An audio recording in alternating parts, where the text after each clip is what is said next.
Hello students, good evening. स्वागत है आपका अपने YouTube channel the study forum पर। स्टूडेंट्स, लास्ट वीडियो में मैंने आपको कंपाउंड इंटरेस्ट पढ़ाया था और कंपाउंड इंटरेस्ट में जो बेसिक फार्मूला यूज़ होता है उसको मैंने आपको बताया था और उन्हीं पे बेस्ड कुछ क्वेश्चंस कराए थे।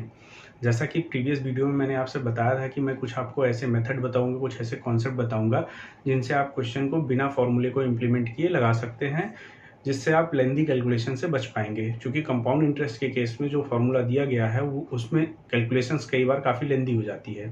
तो इन लेंदी कैलकुलेशन से बचने के लिए आज का वीडियो मेरा बहुत ही इंपॉर्टेंट होने वाला है। ऐसे स्टूडेंट जो एग्जामिनेशन की प्रिपरेशन कर रहे हैं, कॉम्पिटिटिव एग्जाम का प्रिपरेशन कर रहे हैं, उनके लिए ये वीडियो बहुत ही इंपॉर्टेंट है। तो आप लोग मेरे इस वीडियो के लास्ट तक बने रहिए और जो कॉन्सेप्ट मैं आपको बताना चाह रहा हूँ वो आप सीखने की कोशिश कीजिए। इनकेस अगर किसी को कोई प्रॉब्लम आती है तो कमेंट सेक्शन में मुझसे पूछ सकता है। स्टूडेंट्स, हम लोग वीडियो को स्टार्ट करें इससे पहले अगर अभी तक आपने हमारे इस चैनल को सब्सक्राइब नहीं किए हैं तो इस चैनल को सब्सक्राइब कर लीजिए और ज़्यादा से ज़्यादा लोगों तक शेयर कीजिए ताकि ये कॉन्सेप्ट अधिक से अधिक लोगों तक मिल पाए और इसका बेटर यूटिलाइजेशन स्टूडेंट्स एग्जाम में कर पाएँ। चलिए स्टूडेंट्स, स्टार्ट करते हैं। आज मैं सबसे पहले आपको ये बताऊंगा कि साधारण ब्याज और चक्रवृद्धि ब्याज यानी कंपाउंड इंटरेस्ट और सिंपल इंटरेस्ट में डिफरेंस क्या होता है। तो स्टार्ट करते हैं वीडियो को और हमारा टॉपिक है difference between compound interest and simple interest.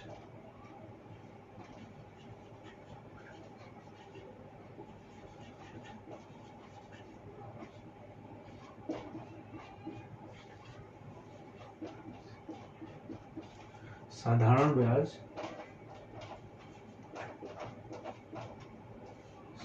ब्याज व चक्रवृद्धि ब्याज में अंतर।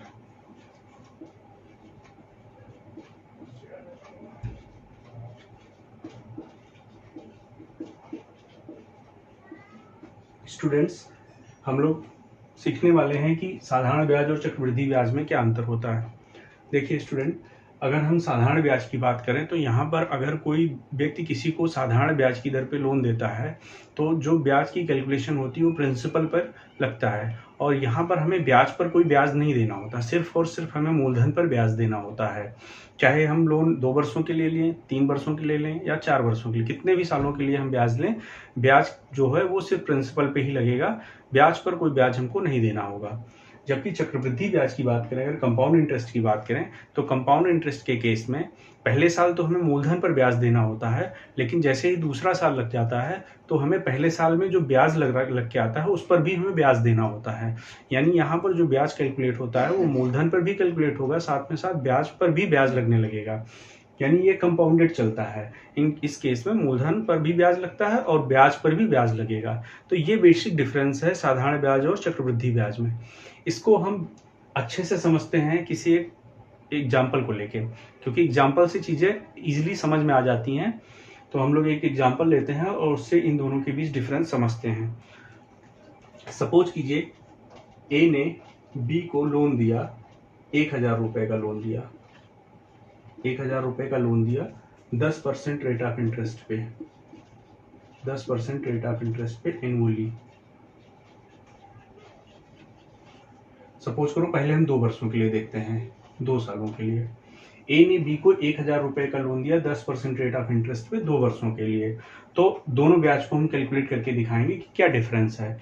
सबसे पहले हम लोग साधारण ब्याज पे कैलकुलेट करते हैं। सपोज करो ए ने बी को 1000 रुपये साधारण ब्याज की दर से लोन दिया, तो उस केस में ब्याज कितना आएगा वो हम लोग देखते हैं। हमारे पास मूलधन कितना है, 1000 रुपये, 1000 रुपये का लोन दिया गया। रेट ऑफ इंटरेस्ट हमारे पास फर्स्ट ईयर की बात करेंगे, रेट ऑफ इंटरेस्ट कितना है, 10%। तो पहले साल जो 10% की दर से 1000 रुपये पे ब्याज लगेगा वो कितना होगा, 1000 रुपये का 10%, जो कि होगा हमारा 100 रुपये। यानी 100 रुपये ये हमारा ब्याज हो जाएगा। फिर यानी अगर 1 साल बाद बी ए को अपना लोन खत्म करना चाहता है तो 1000 रुपये मूलधन और 100 रुपये ब्याज, यानी टोटल 1100 रुपये दे के अपना ब्याज वो फिनिश कर सकता है, खत्म कर सकता है। लेकिन अगर सपोज करो बी दूसरे साल भी लोन को कंटिन्यू रखता है तो उस केस में जो साधारण ब्याज से दूसरे साल का ब्याज होगा वो क्या होगा, उसको देखते हैं हम लोग सेकेंड ईयर में। सेकेंड ईयर में जैसे ही बी इंटर करेगा तो जो ब्याज कैलकुलेट होगा वो फिर से प्रिंसिपल पे ही लगेगा, क्योंकि ये सिंपल इंटरेस्ट है। तो वापस ये यहाँ पर तो 100 रुपये ब्याज मिला पहले साल, दूसरे साल अगर ब्याज बात करेंगे तो भी यहाँ पर 10% रेट ऑफ इंटरेस्ट से जो ब्याज होगा वो 100 रुपीज आ जाएगा। ये 100 रुपीज़ आ जाएगा।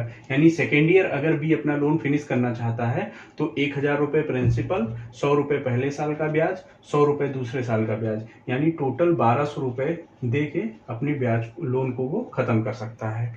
ये तो हुआ सिंपल इंटरेस्ट। अब इसी चीज को हम समझते हैं, अगर ए ने बी को कंपाउंड इंटरेस्ट पे ये लोन दिया होता तो उसको 2 सालों के बाद कितना दे के खत्म करना होता, वो चीजें हम समझते हैं। चलिए समझते हैं हम कंपाउंड इंटरेस्ट के केस में क्या होगा। देखिए हमारे पास मूलधन कितना है, 1000 रुपये।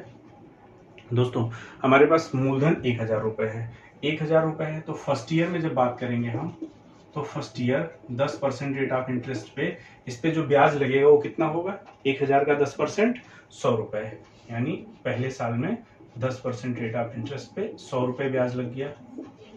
यानी अगर ए जो है बी को फिनिश करना चाह रहा है लोन, बी अपना लोन खत्म करना चाह रहा है पहले साल, तो उसको 1000 रुपये प्लस ये 100 रुपये यानी 1100 रुपये देके वो अपना लोन फिनिश कर सकता है। सपोज कीजिए ये 1100 रुपये देके लोन फिनिश कर सकता है पहले साल। लेकिन अगर बी जो है अपने लोन को कंटिन्यू रखता है दूसरे साल, तो दूसरे साल क्या डिफरेंस आने वाला वो चीजें हम लोग देखते हैं। देखिए सेकेंड ईयर की अगर हम बात करें तो सेकेंड ईयर में जो ब्याज लगेगा प्रिंसिपल पे लगेगा कंपाउंड इंटरेस्ट के केस में, यानी इस 1000 रुपये पे 10% की दर से जो ब्याज लगेगा वो 100 रुपये लग जाएगा प्रिंसिपल की वजह से। ये तो प्रिंसिपल की वजह से ब्याज हो गया, लेकिन जो पहले साल का ब्याज था ये भी तो ब्याज लगाएगा। कंपाउंड इंटरेस्ट में यही डिफरेंस है, ब्याज पर भी ब्याज लगता है। इस 100 रुपये पे भी ब्याज लगेगा। कितना ब्याज लगेगा, 10% रेट ऑफ इंटरेस्ट से इस 100 रुपये की वजह से कितना ब्याज आएगा, 100 रुपये का 10%, जो कि हो जाएगा हमारा 10 रुपये।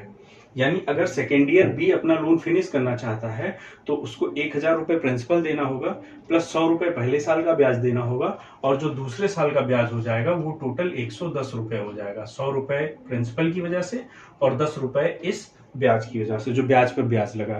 तो ये बेसिक डिफरेंस है कंपाउंड इंटरेस्ट और सिंपल इंटरेस्ट के केस में।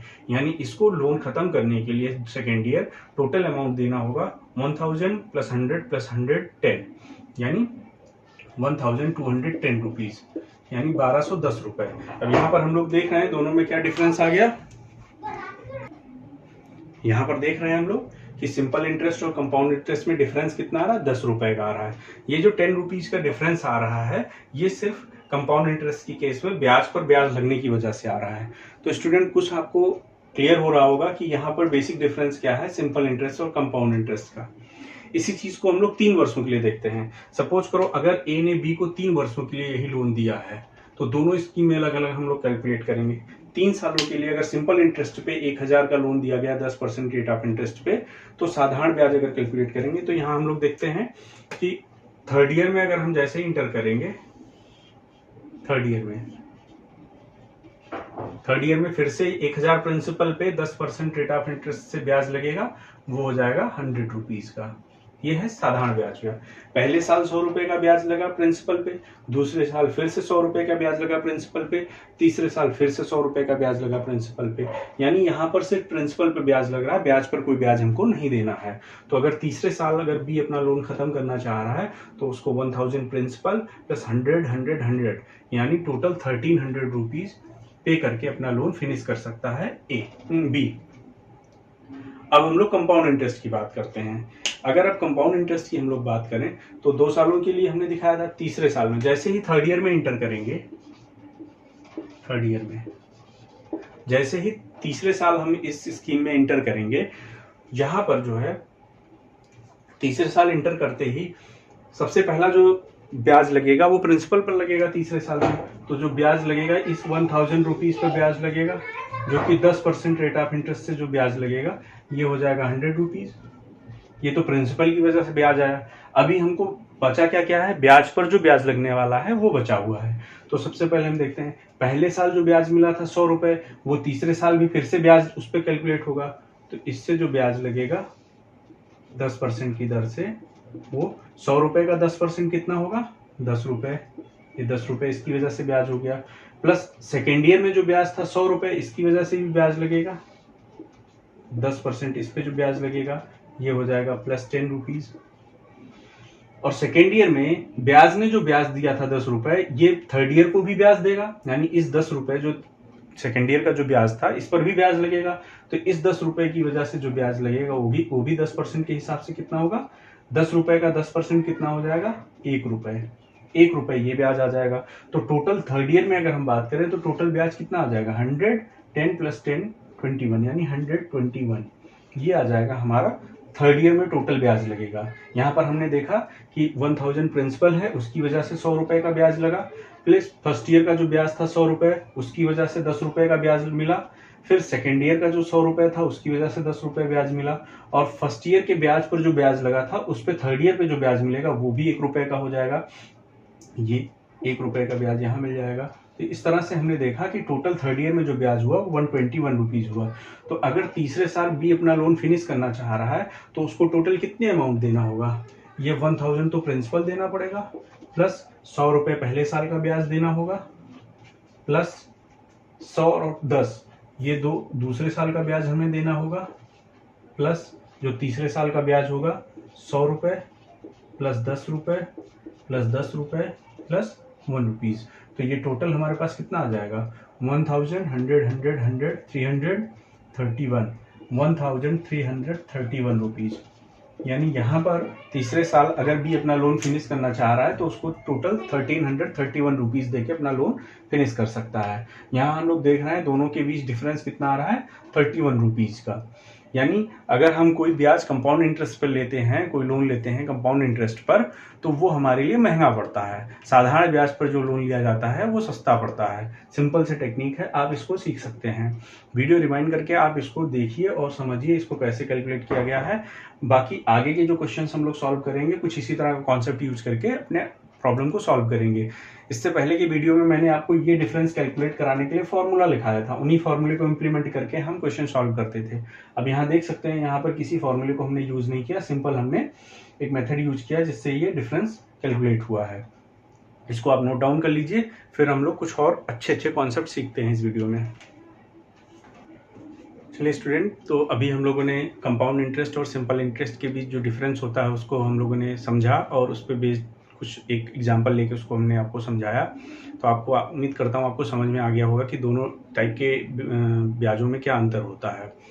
चलिए अब मैं आपको क्वेश्चन लेके दिखाता हूँ कि बिना फॉर्मूले को यूज किए क्वेश्चन को कैसे सॉल्व किया जा सकता है कम समय में।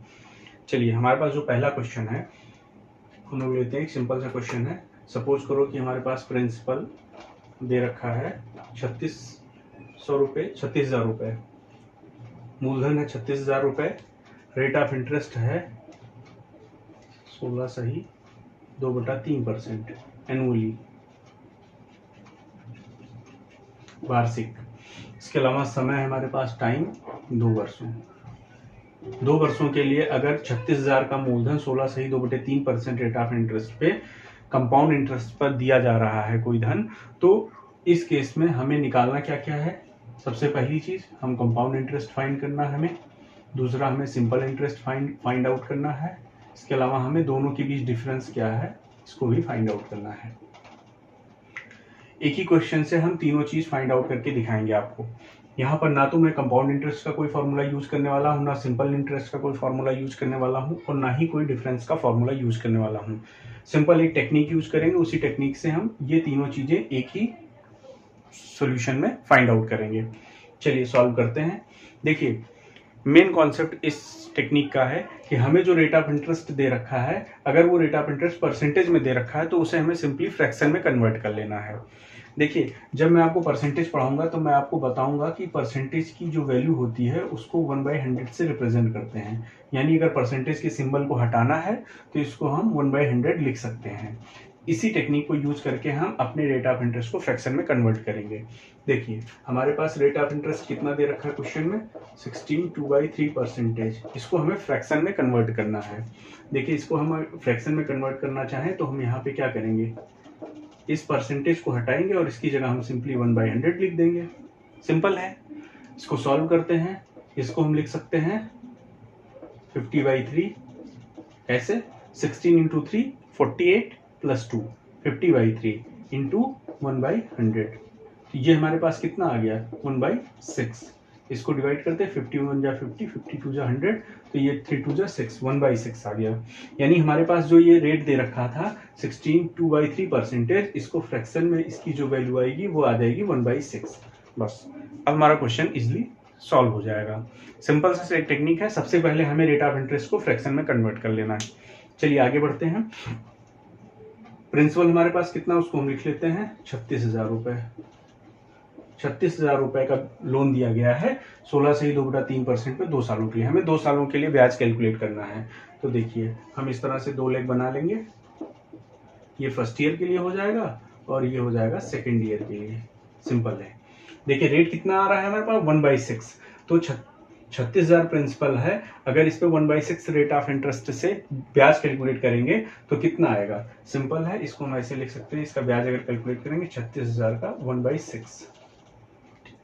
स्टूडेंट क्लियर है। अगर फ्रैक्शन में लिखा है तो सिंपली हम ब्याज कैलकुलेट कर सकते हैं 36,000 का 1/6, तो ये कितना आ जाएगा 6,000। सिंपल है, 6 6 जा 36, 6,000 आ गया। यानी फर्स्ट ईयर इस पे जो ब्याज लगेगा 1/6 रेट ऑफ इंटरेस्ट पे, रेट हमारे पास 1/6 है, इससे जो फर्स्ट ईयर पे लगेगा ब्याज वो 6,000 हो जाएगा। सेकेंड ईयर में जैसे इंटर करेंगे तो फिर से यहाँ पर 1/6 से ब्याज लगेगा, कितना आ जाएगा 6,000 आ जाएगा, जैसे यहाँ हमने कैलकुलेट किया। सेकेंड ईयर में प्रिंसिपल की वजह से जो ब्याज मिलेगा वो 6,000 मिलेगा। ये तो सिंपल इंटरेस्ट के केस में अगर होता तो यहाँ पे फर्स्ट ईयर में प्रिंसिपल पे 6,000 का ब्याज, सेकेंड ईयर प्रिंसिपल पे 6,000 का ब्याज मिल जाता। लेकिन अब हम कंपाउंड इंटरेस्ट की बात कर रहे हैं और मैंने आपको अभी बताया कि कंपाउंड इंटरेस्ट पे क्या लगता है, ब्याज पर भी ब्याज लगता है। यहाँ पे फर्स्ट ईयर पे हमें जो ब्याज मिला है वो सेकेंड ईयर पे भी हमको फर्दर ब्याज देगा। यानी ये 6,000 रुपए सेकेंड ईयर में कुछ ना कुछ ब्याज देगा। रेट ऑफ इंटरेस्ट कितना 1/6, तो 1/6 रेट ऑफ इंटरेस्ट पे ये हमको कितना ब्याज देगा 6,000 का 1/6, यानी 6,000 का 1/6, ये सिंपली कितना हो जाएगा 1,000 रुपए। यानी सेकेंड ईयर हमें 2 ब्याज मिलेगा, 2 अलग अलग ब्याज मिलेगा। 6,000 रुपए का जो ब्याज मिलेगा वो इस प्रिंसिपल की वजह से मिलेगा और ये 1,000 रुपए का जो ब्याज मिलेगा वो इस मूलधन इस ब्याज पर मिलेगा। यानी सेकेंड ईयर की बात करें तो टोटल ब्याज हमको कितना मिलेगा 6,000 प्लस 1,000, ये दोनों ब्याज जुड़ जाएंगे, हमारे पास 7,000 का ब्याज मिलेगा सेकेंड ईयर पर। ठीक है दोस्त स्टूडेंट, समझ में आ गया। पहले साल हमें 6,000 रुपए का ब्याज मिलेगा और सेकेंड ईयर हमें टोटल 7,000 का ब्याज मिलेगा। तो इस तरह से अगर हम लोग देखें तो 2 सालों के लिए दिया था, तो अगर हम कंपाउंड इंटरेस्ट की बात करें तो यहाँ पर कंपाउंड इंटरेस्ट कितना मिल रहा है हमको 6,000 प्लस 7,000, यानी टोटल 13,000 रुपए हमें कंपाउंड इंटरेस्ट पर ब्याज मिलेगा। यही लोन अगर साधारण ब्याज पर होता तो एसआई हमारे पास कितना आता, हमने आपको बताया था, पहले साल का ब्याज 6,000 रुपए, दूसरे साल का ब्याज 6,000 रुपए, यानी 12,000 रुपए। ये हमारा हो गया कंपाउंड सिंपल इंटरेस्ट पे जो ब्याज मिलता। अगर हम डिफरेंस देखें तो सिंपली यहाँ से हमें डिफरेंस भी मिल जाएगा। कितने का डिफरेंस आ रहा है 1,000 रुपए, तो ये हमारा 1,000 रुपए का डिफरेंस आ गया, जो कि हमारा यहाँ पर ब्याज पर जो ब्याज मिल रहा है वही डिफरेंस हो जाएगा। तो स्टूडेंट इस तरह से देखा आपने कि मैंने कोई फॉर्मूला नहीं इंप्लीमेंट किया, मैंने सिंपली रेट ऑफ इंटरेस्ट को फ्रैक्शन में कन्वर्ट किया। फ्रैक्शन में कन्वर्ट करके मैंने प्रिंसिपल पे पहले साल का ब्याज कैलकुलेट किया, सेकेंड ईयर में प्रिंसिपल का ब्याज कैलकुलेट किया और फर्दर मैंने सेकेंड ईयर में फर्स्ट ईयर के ब्याज पर जो ब्याज मिला उसको कैलकुलेट करके ऐड कर लिए। तो इस तरह से हम अपने क्वेश्चन को सॉल्व कर सकते हैं। स्टूडेंट इस मेथड का एक बहुत अच्छा यूज ये है कि यहाँ पर जो है हम सेकेंड ईयर अगर हमसे क्वेश्चन में अलग अलग सालों का ब्याज पूछ लिया जाए तो उसको भी हम बहुत आसानी से बता सकते हैं। अगर इसी क्वेश्चन में पूछ लिया जाता कि दूसरे साल कितना ब्याज लगेगा तो हम सिंपली बता सकते हैं दूसरे साल जो ब्याज मिलेगा वो 7,000 रुपए का ब्याज मिलेगा। तो ये इस मेथड का बेनिफिट है। चलिए इसी मेथड पे हम लोग एक और क्वेश्चन करेंगे फर्दर, उससे हमें चीजें क्लियर होंगी। इसको नोट डाउन कर लीजिए आप लोग। तो स्टूडेंट अगला क्वेश्चन हमारे पास है, यदि मूलधन 51,200 रुपए हो, ब्याज की दर 12 से 2% हो और 3 वर्षों के लिए ये लोन दिया गया हो, चक्रवृद्धि ब्याज, साधारण ब्याज और अंतर हमें फाइंड आउट करना है। सिंपल क्वेश्चन है। इसको हम लोग जो देखिए इससे पहले के वीडियो में यही क्वेश्चन मैंने आपको फॉर्मूले को इम्प्लीमेंट करके दिखाया था, वहां पर देखा था आपने कोई कैलकुलेशन कुछ लेंदी हो गई थी। अभी 3 वर्षों के लिए यही क्वेश्चन मैं सॉल्व करूंगा विदाउट यूजिंग फॉर्मूला। जो मेथड है मैंने आपको बताया कि हमारा जो मेथड है इसमें हमें कुछ नहीं करना है, सिंपली हमको रेट ऑफ इंटरेस्ट को फ्रैक्शन में कन्वर्ट कर लेना है। यहाँ पर हम देखेंगे कि हमारे पास रेट कितना दे रखा है 12 1/2%। इसको अगर हम सिंपली कैलकुलेट करते हैं 12 2 जा 24 + 1 25/2। परसेंटेज के सिंबल को हटाएंगे, इसकी जगह 1/100 आ जाएगा। इसको सिंप्लीफाई करेंगे, 25 1 जा 25, 25 4 जा 100, 4 2 जा 8 यानी 1/8 आ गया। रेट हमारे पास फ्रैक्शन में कितना आ गया? 1/8। इसको लिख लेते हैं, रेट आ गया हमारे पास 1/8। ठीक है, तो ये हमने रेट निकाल लिया। हमारा रेट जो फ्रैक्शन में आ गया 1/8 आ गया। अब चलिए इस क्वेश्चन को सॉल्व करते हैं। प्रिंसिपल कितना हमारे पास लिख लेते हैं, 51,200 रुपए। ये हमारा प्रिंसिपल है। हमें ये ब्याज लोन कितने सालों के लिए ब्याज कैलकुलेट करना है? 3 सालों के लिए। तो यहाँ पर हम 3 सालों के लिए लोन कैलकुलेट करेंगे। क्या ब्याज आएगा वो हम लोग देखते हैं। ये सपोज करो फर्स्ट ईयर का ब्याज कैलकुलेशन हो जाएगा। यहाँ पर हम लोग सेकेंड ईयर के लिए देखेंगे और यहाँ पर थर्ड ईयर के लिए देखेंगे। 3 सालों के लिए देखेंगे। देखिए इस रो में हम लोग जो ब्याज लिखने वाले हैं वो हम प्रिंसिपल की वजह से पहले साल, दूसरे साल और तीसरे साल जो ब्याज मिलेगा उसको लिखेंगे। तो यहाँ पर हम लोग लिख सकते हैं अपने समझने के लिए सिंपल इंटरेस्ट, यानी इस रो में जो ब्याज कैलकुलेट होगा वो साधारण ब्याज होगा, क्योंकि वो मूलधन पर जो ब्याज लग रहा है सिर्फ वही कैलकुलेट हो रहा है। चलिए पहले साल अगर हम बात करें ब्याजों की, तो कौन कौन से ब्याज हमको मिलने वाले हैं? जो हमारे मूलधन पर ब्याज लग रहा है सिर्फ वही मिलेगा। तो पहले साल हमें 51,200 रुपए का 1/8, इधर हम लिख देते हैं 51,200 रुपए का 1/8 की दर से जो ब्याज लगेगा वो कितना मिलेगा? 8 6 जा 48, 8 4 जा 32, 6 4 0 0, यानी पहले साल इस पे जो ब्याज मिलेगा हमें 1/8 की दर से वो 6400 रुपए मिल गया। सिंपल है, समझ में आ गया। अब जैसे ही हम सेकेंड ईयर में इंटर करेंगे तो सबसे पहला ब्याज हमें कौन सा मिलेगा? इस मूलधन पर जो ब्याज मिलेगा। तो 51,200 रुपए पर 1/8 की दर से जो ब्याज हमें सेकेंड ईयर में सबसे पहले मिलेगा वो 6400 रुपए का ब्याज मिलेगा। क्या सेकेंड ईयर में और कोई ब्याज हमको मिलेगा? क्योंकि ये लोन चक्रवृद्धि ब्याज की दर चल रही है यहाँ पर, तो सेकेंड ईयर में हमें और कौन सा ब्याज मिलेगा? फर्स्ट ईयर में जो ब्याज मिला था ये फर्दर ब्याज देगा सेकेंड ईयर में। 1/8 की दर से ब्याज हमें यहाँ सेकेंड ईयर में ब्याज की वजह से भी मिलेगा, यानी इस ब्याज पर जो ब्याज लगेगा वो 1/8 की दर से यहाँ हमको मिलने वाला है। वो कितना होगा? 6400 का 1/8 कितना हो जाएगा? 8 8 जा 64, यानी 800 रुपीज। ये 800 रुपीज किसकी वजह से आया है? वो आया है इस ब्याज पर जो हमें ब्याज मिला। यानी सेकेंड ईयर में जैसे हमने इंटर किया तो मूलधन पर हमें 6400 रुपए का ब्याज मिल गया और ब्याज पर भी हमें 800 रुपए का ब्याज मिल गया। ये तो सेकेंड ईयर की बात की। थर्ड ईयर में अब इंटर करते हैं।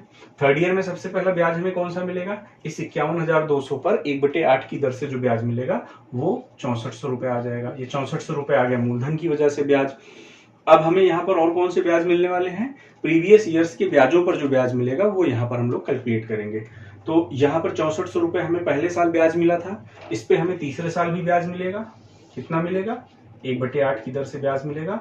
1/8 6400 का 1/8 कितना हो जाएगा? 800 रुपए। ये तो पहले साल के ब्याज पर जो ब्याज मिला उसको हमने लिखा। अब हम लोग सेकेंड ईयर में आते हैं। सेकेंड ईयर में हमें 2 ब्याज मिला था, एक मूलधन की वजह से, दूसरा ब्याज की वजह से। तो इस मूलधन पे जो ब्याज मिला था इसकी वजह से कितना ब्याज हमें मिलने वाला है? यहाँ ये भी हमें 1/8 की दर से ब्याज मिलेगा। तो 6400 का 1/8 यानी 800 रुपए ये हमें यहाँ मिल जाएगा इस 6400 रुपए की वजह से। फिर ये 800 रुपए ब्याज था ब्याज पर, यानी प्रीवियस ईयर के ब्याज पे जो ब्याज लगा था वो 800 था। तो इसकी वजह से हमें तीसरे साल भी ब्याज मिलेगा। कितना मिलेगा? इसका 1/8, 800 का 1/8। तो अगर 800 का 1/8 हम कैलकुलेट करते हैं तो कितना आ जाएगा? 100 रुपीज। यानी थर्ड ईयर में हमें टोटल 4 इंटरेस्ट मिला। पहला इंटरेस्ट मिला प्रिंसिपल की वजह से, दूसरा हमें फर्स्ट ईयर के इंटरेस्ट पे जो इंटरेस्ट मिला वो 800 रुपए आ गया। फिर सेकेंड ईयर के 2 इंटरेस्टों पे जो इंटरेस्ट मिला वो, तो टोटल हमें जो थर्ड ईयर का इंटरेस्ट है वो यहाँ हम लिख सकते हैं। सेकेंड ईयर का अगर इंटरेस्ट, टोटल इंटरेस्ट की बात करें तो ये आ जाएगा 7200 रुपीज, और थर्ड ईयर का जो टोटल इंटरेस्ट होगा वो 008866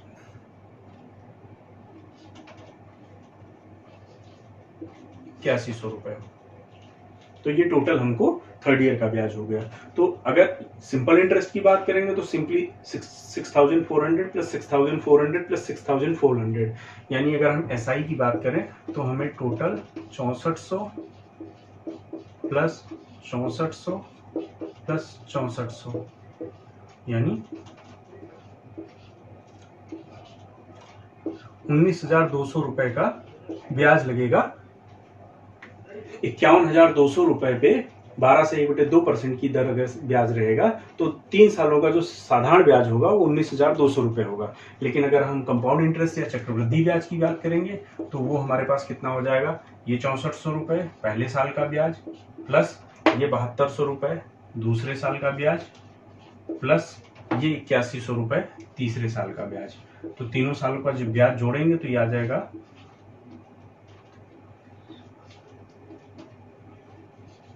21,700 रुपये।